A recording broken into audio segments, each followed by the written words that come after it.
E aí, vamos fazer nosso ano bíblico? Mais um dia juntinhos em nome de Jesus. Olha, eu estou muito empolgado com essa caminhada que estamos trilhando e eu espero que esteja sendo muito bom para você. E olha, recomenda para todo mundo, compartilha e não perca o foco. Vamos juntos degustar este conteúdo maravilhoso do livro do Gênesis. Hoje vamos dar uma passeada no capítulo 19 e 20 com umas histórias bem inusitadas, bem interessantes. A começar por Sodoma e Gomorra.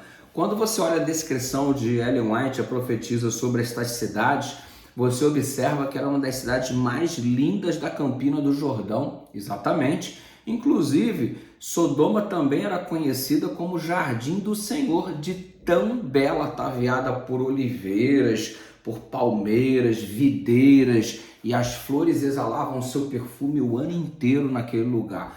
Pensa num lugar top, mas pensa também num lugar promíscuo, pensa também num lugar onde a degradação moral era muito evidente, tal qual estamos vivendo hoje em nossos dias, uma moderna Sodoma. Fica esperto, abre o olho. Ei, Ló já havia feito anteriormente essa escolha equivocada de colocar sua família para crescer neste ambiente, neste lugar, visando apenas o desenvolvimento financeiro, porque era uma cidade próspera, e também o fato de ser uma cidade muito bela. Foi atrás da aparência e não em busca da essência. Olha o prejuízo aí. Muito bem, lá estamos verificando em Sodoma, que é uma cidade que estava no alvo do juízo divino por conta das tragédias que ali eram praticadas. Você percebe no capítulo 19 quão baixo pode descer um ser humano que encontra-se distante do Senhor. Ele chega a ser capaz de cometer coisas que em circunstâncias diferentes eles não imaginavam que poderiam fazer. Exatamente, ele se torna até animalesco, demoníaco. Assim se torna um ser humano muito longe de Deus, escravizado pelo pecado. Você observa que Sodoma não foi destruída aleatoriamente. Ela foi avisada. Abraão era alguém que o pessoal de Sodoma conhecia muito bem. Você se recorda, por exemplo, de quando Abraão fez o resgate de Ló, poupou a vida de tanta gente, salvou a vida de tanta gente, melhor dizendo, e ainda por cima permitiu que os despojos de guerra fossem direcionados para a própria Sodoma. Todos conheciam o Deus de Abraão, que miraculosamente fez com que ele vencesse o rei de Elão, dando esta vitória assim inimaginável somente pela força do seu Deus, o Deus de Abraão. Então todo mundo já sabia do Deus de Abraão. Abraão de fato era um referencial de fé. Sodoma havia sido muitas e muitas vezes sido colocada à disposição da misericórdia de Deus. No entanto, eles sempre rejeitaram. E diante de tudo isso, Abraão foi avisado sobre a destruição de Sodoma e Gomorra, porque Deus não faz coisa alguma sem primeiro revelar o seu segredo aos seus servos, os profetas. E o que verificamos então? Abraão entrando em uma profunda oração intercessora para poder salvar o seu sobrinho Ló, que inclusive já comentamos um pouquinho a respeito disso. O poder da oração intercessora que move o braço de Deus. E qual era a condição de Ló? Um homem com uma fé enfraquecida. Ei, qual é o pai que oferece filhas, as suas próprias filhas, em troca com objeto sexual para dar livramento a quem quer que seja? E aí você vai dizer, não, ele queria dar livramento àqueles visitantes que eram anjos. Tá, mas o anjo precisa da nossa proteção ou nós é que somos protegidos por ele? O que estamos verificando é que, conforme a profetisa diz, Ló estava com sua fé enfraquecida. Tão enfraquecida que demorou demais a tomar a decisão de sair da cidade quando foi avisado que esta seria destruída por Deus através de seus juízos. Fogo e enxofre cairia do céu. Então, mais que depressa, ele foi avisado, sai daqui, vaza da cidade, vai embora. E tá que se demora. A mulher dele, muito apaixonada pelas riquezas que eles possuíam, ficou com muito pesar em deixar para trás todas as coisas materiais que amava tanto. Resultado, ela saiu de Sodoma, mas Sodoma não saiu de dentro dela.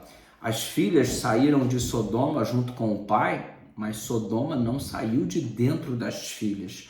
Tanto é que na primeira ocasião, quando se viram sem descendência, embebedaram o pai e se deitaram com ele para produzir duas nações completamente distantes da vontade de Deus, verdadeiras maldições sobre a terra, a saber, os moabitas e os amonitas, resultado dos incestos das filhas de Ló com o próprio Ló. Que tragédia moral que estamos presenciando, ao ponto dos moradores da cidade quererem abusar sexualmente dos anjos, como se isso fosse possível. A Bíblia diz que os anjos, para dar livramento a Ló, feriram a todos de cegueira, mas a verdade é que eles já estavam cegos há muito tempo.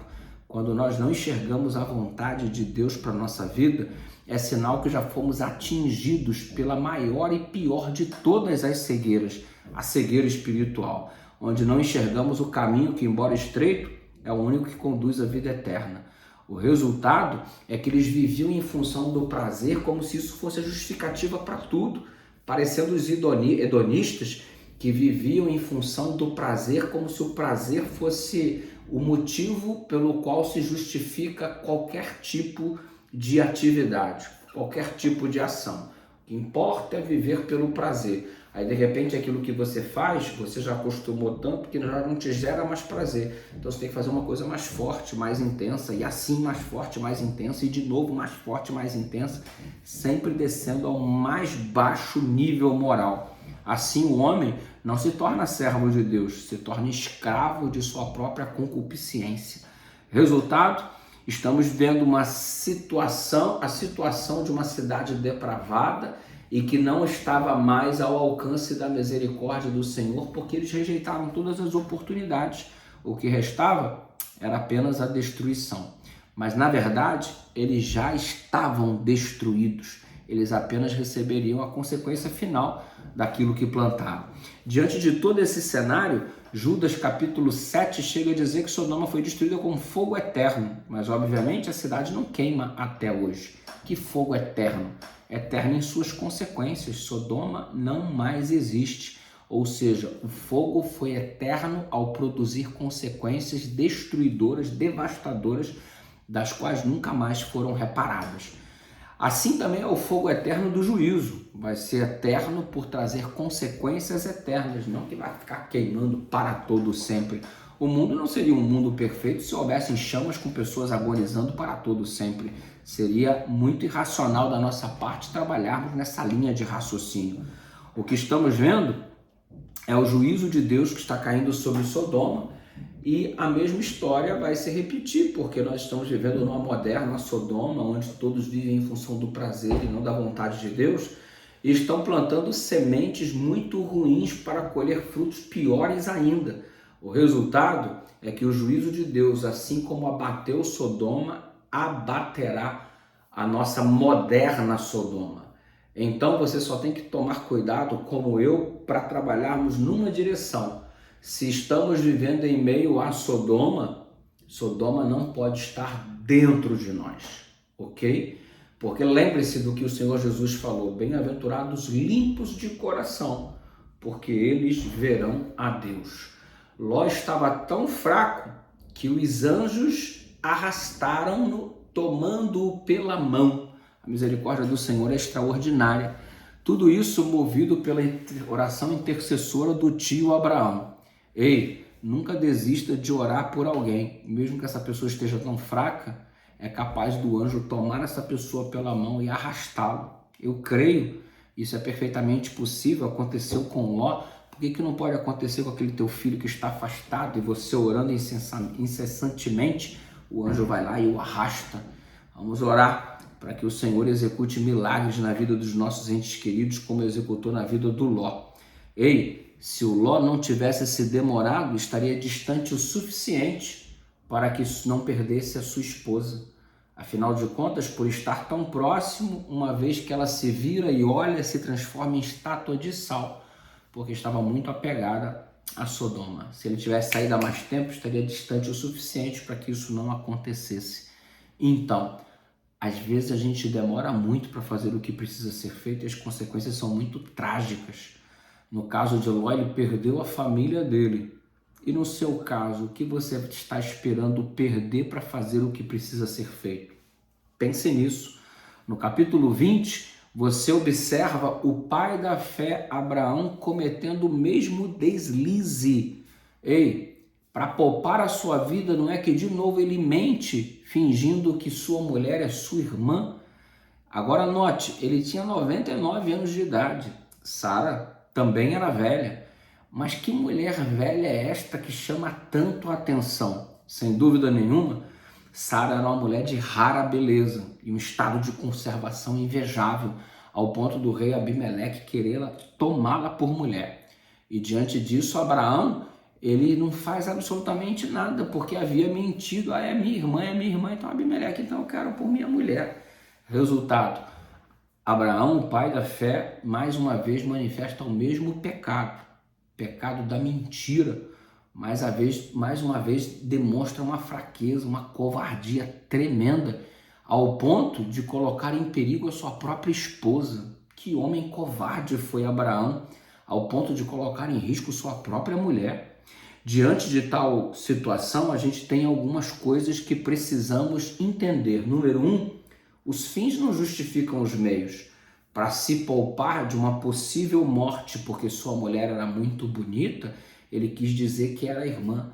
Então, para se poupar, é um fim justificável? Não. Este fim louvável de se poupar não justifica o meio escolhido por ele, uma mentira. Os fins não justificam o meio. Você observa que Abimeleque não foi punido. Deus interveio de um modo miraculoso a fim de que Abimeleque não tomasse posse de Sara. Você observa uma cena interessante e uma prova inequívoca de que Deus não leva em consideração o tempo de ignorância. Abimeleque era ignorante na história, ele não sabia. E Deus então mostrou para ele em sonhos que Sara tratava-se da mulher de Abraão e não sua irmã simplesmente. Diante de tudo isso, você observa Abimeleque uma vez conhecendo o fato, ele imediatamente toma a decisão certa. Pior são aqueles que sabem o que é certo e não tomam a decisão nesta direção. Então é o seguinte, nós somos responsáveis por aquilo que nós conhecemos. E quanto mais conhecemos, mais responsáveis nós somos. Deus não leva em consideração o tempo de ignorância, mas se não somos mais ignorantes, a responsabilidade é inteiramente nossa. O que aprendemos é que Abraão oculta Sara como sendo sua mulher. Relacionamentos não podem ser ocultados. Um casamento ele não pode ser estabelecido de modo oculto. Você não pode ficar escondendo o seu cônjuge. Você tem que fazer questão de mostrar para todo mundo com quem você está casado, com quem você está casada. O que leva você a ter constrangimento em falar quem é o seu cônjuge? Quais são tuas pretensões escondidas por trás de esconder aquela pessoa com quem você escolheu estar ao resto da sua vida ao seu lado?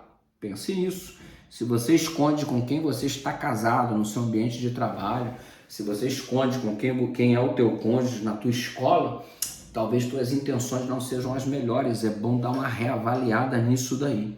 A gente faz muita besteira e o nome de Deus é que vai para a lata do lixo, né? Olha o mau testemunho que Abraão estava dando. E no final das contas, quem vai pagar o pato por tudo isso é a credibilidade na pessoa de Deus como sendo um Deus verdadeiro. Se você testemunha mal a respeito da tua fé, é o nome de Deus que vai para a lata do lixo, não simplesmente o teu. É por isso que o mandamento diz não tomar o nome de Deus em vão, porque é uma responsabilidade muito grande para cada um de nós. Espero que você tenha gostado e aprendido, ou pelo menos relembrado daquilo que você já sabe, e que seja uma bênção, uma contínua meditação da palavra de Deus em sua vida, em nome de Jesus. Deus te abençoe, até amanhã, curte, compartilha, comenta, Deus te usar. Vamos passar essa mensagem para frente, que o ano bíblico tome cada vez mais força na sua vida, em nome de Jesus. Beijo no seu coração.